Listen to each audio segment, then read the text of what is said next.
Hi, Jessica. Thank Hi. you so much for coming. It was a fantastic talk.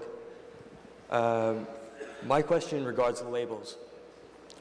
As an actress entering into the entrepreneurship circle, I'm sure you had this label of, actress, pretty face, perhaps not a savvy businesswoman. And in the same way, aspiring student entrepreneurs have that label as a student. We aren't experienced or not capable. How did you get over your label as an actress and not a businesswoman? Well, it's funny when you're an entrepreneur going into certainly doing a business that's online in any way. What's cool about it is it's an even playing field, and it either works or it doesn't. And VCs actually love great ideas coming from students. Most great ideas come from young people and students. When I walk in the room on my own, without Brian Lee at my side, they were like, who are you and why are you here? Silicon Valley doesn't have the same type of, I don't know, I'm not going to say, I don't know if actors get respect even.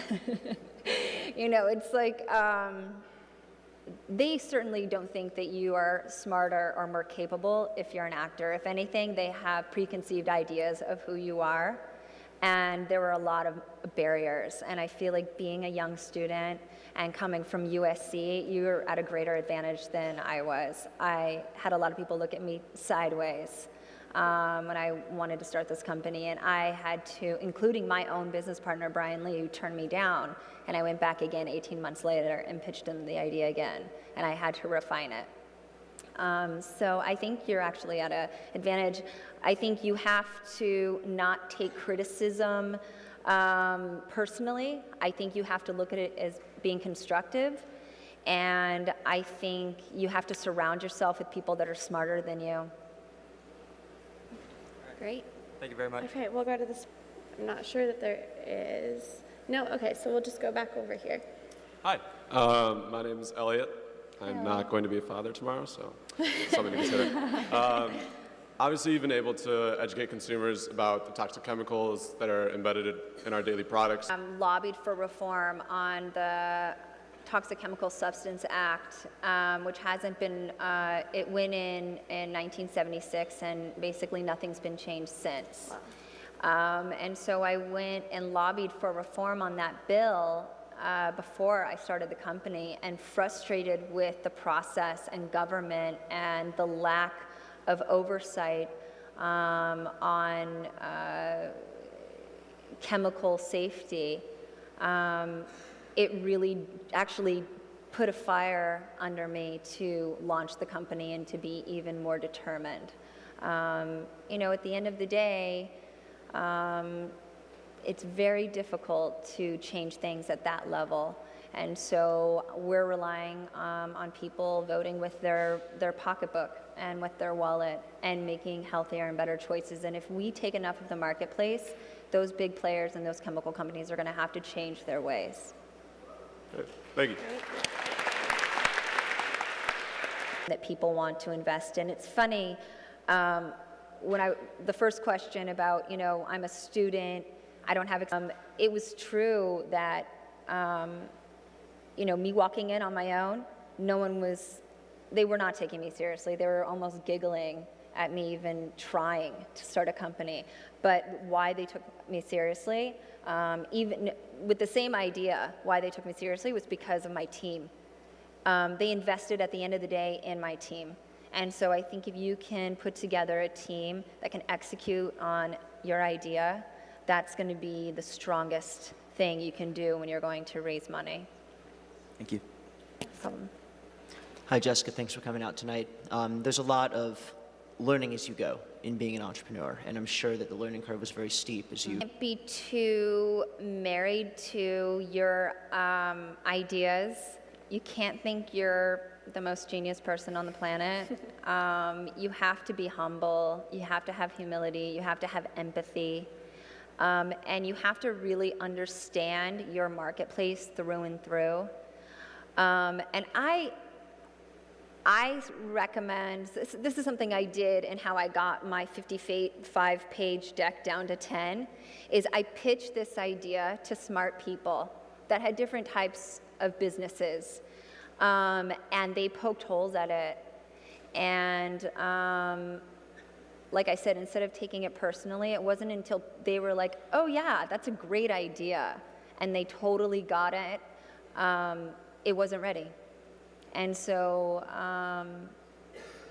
I think having people, smart people that you respect, poke holes at the business idea, understanding your marketplace very well. You never also want to be in a room and not answer more than 3 of the questions that they have right on the spot. You got to know all the answers to all the questions. And I think that's another thing. If you're sitting in a room with a VC and they're like, how are you going to get this thing shipped from here to there? And you don't know how the hell you're going to do it, you're in trouble. How are you going to, make sure that, your products don't spoil if, say, you're making something, or that, if you're making a fashion item, the size is going to be right every time. You got to have the answer. And what are you going to do if, your website gets hacked and, that happens, and you have to have, the answers. So I think let people poke holes, be malleable, take the criticism as, constructive criticism, and get your elevator pitch down, and just keep going at it. I mean, you have to have naysayers. That's the only way you really know you have a great idea. If it's easy, I'd be weary. Thank you. So we have time for just a few more. Hi, Jessica. My name is Jillian. I would also like to thank you for being here tonight. Thank you. All of your advice is so insightful. My sister is in. Yeah. Sorry. And what is your company? Tell me what it is. It's still in the very. It's the Three Sisters company. Okay, so you guys sell macaroons online? Online? No, one of my sisters makes them. Oh, so you make your own product and then you distribute it, and you deliver all over the country, or? We're delivering locally for now. Okay. So I was wondering Cool. and right now it's still. Are you very guys driving small. around and delivering them yourselves? What? Are you guys driving and delivering? You're interested in the product. Do you have any tips on how to get it beyond family, friends? Who do you think is who's your consumer? It's kind of Weddings, bridal showers. Yeah, and So then I would get to know every party planner. thank you. I would go out to party planners and I would take them to tea. I would give them your macaroons, write a sweet little note, be relentless. Don't call them every day, but a once a week reminder with a little note and a couple little macaroons so that you stay top of mind. And eventually it'll catch on. I think that might be good. Awesome. Thank you so Okay, so this one I think might be the last one. Hi, Jessica. My name is Sammy. Thank you so much again for being here. It's a pleasure to get to have you here. My question is, what is your favorite part about your job, and what keeps you excited to go into work every day?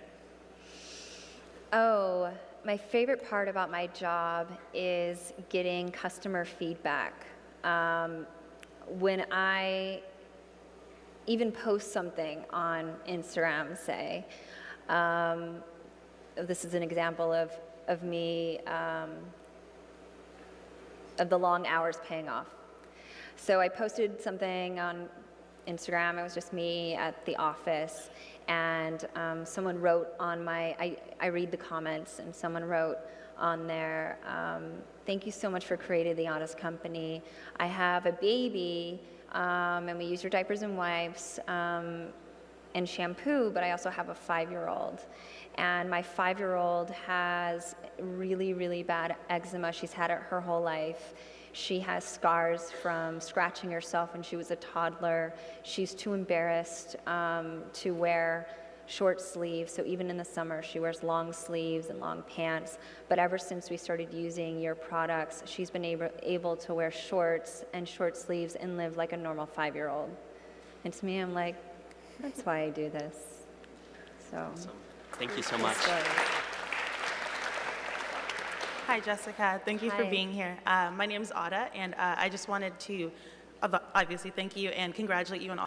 So my main question is, as a business administrator, Don't take notes in meetings. Don't be the note taker. Make the boys take the notes.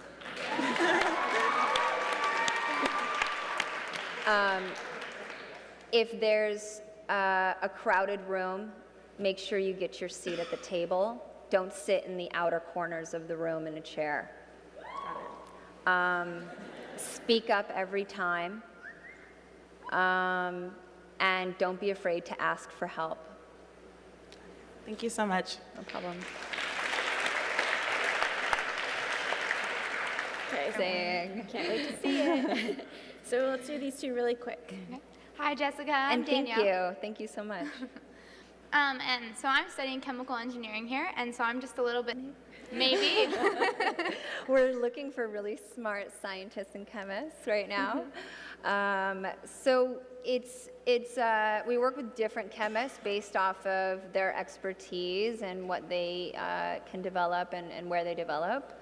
And we basically have the list of no-nos. So we have over 1,200 ingredients we don't use no matter what. And then when there is an ingredient that is kind of on the cusp, we make sure that it's a percentage that isn't toxic. So that's, and we source all of our raw materials in an ethical way. And we don't take synthetic versions of anything. So we spend a lot of money in our raw materials, in our ingredients, and in that process. And it's a pretty long process to get anything developed. And we have to vet manufacturing partners and make sure that they're creating products up to our standards. But it is very complicated right now in developing beauty and especially color cosmetics. It's no easy feat. It's been very frustrating, but we got to a point, because I am not going to create a line that's like putting different layers of dirt on your face. And I also don't want you to feel like it's like melted off of you after 1 hour. It needs to work, and it needs to be luxurious, and it needs to be beautiful, and it needs to have pigments in it. And a lot of companies use toxic chemicals to get that. And so it's been quite the process to try and get the results and the efficacy from the products. But yeah, it's challenging, and we are taking resumes. And where would Thank they you. find I'll us? check back when I graduate. Yes, you can come intern. Just real quick, so We actually are hiring from January to June 90 people. Yeah, I mean, we have over 350 employees now, and it's really in every part of our company. So, from technologists to chemists to people in marketing, really across the board. So, if anybody is interested, what's the email, Shannon? honest.com/careers. Yes, that's it. And I still interview people, because still do that. I enjoy that. We do the airport test. That's how we hire. If we can imagine ourselves getting stuck in an airport with you for 5 hours, and we can have a beer and have a chat, and we still like you, that's really like one of the biggest ways that we hire people, believe it or not. Sorry, I digress. My name's Kristen. I'm a journalist here at USC, and my sister uses your products faithfully, all of her babies. 60% of what you put on your skin is going to go in your bloodstream, and it's going to go in your body. Babies these days are born with hundreds of toxic chemicals in their system. And those toxic chemicals are known to mutate their cells into things like cancers. Also, even just a small amount, so most lipsticks out there, especially if they have a red or pink pigment, use lead or have lead in them. Even a small amount of lead is a neurotoxin. It's a known neurotoxin. So especially for people who are pregnant, you obviously don't want a neurotoxin